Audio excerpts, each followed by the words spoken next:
ফেসবুকে আপনি কত সময় দিয়েছেন তা দেখে নিন। প্রথমে আইকনে যাবেন, এরপরে সেটিংস অ্যান্ড প্রাইভেসিতে ক্লিক করবেন, এরপরে স্ক্রল করে সেটিংস অ্যান্ড প্রাইভেসিতে আবার ক্লিক করবেন।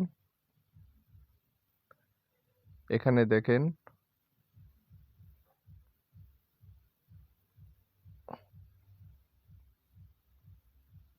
ইউ টাইম অন ফেসবুক, আপনি কত সময় ফেসবুকে ব্যয় করছেন আপনার পেজে বা ফেসবুক পেজে, এটা দেখে নিতে পারেন।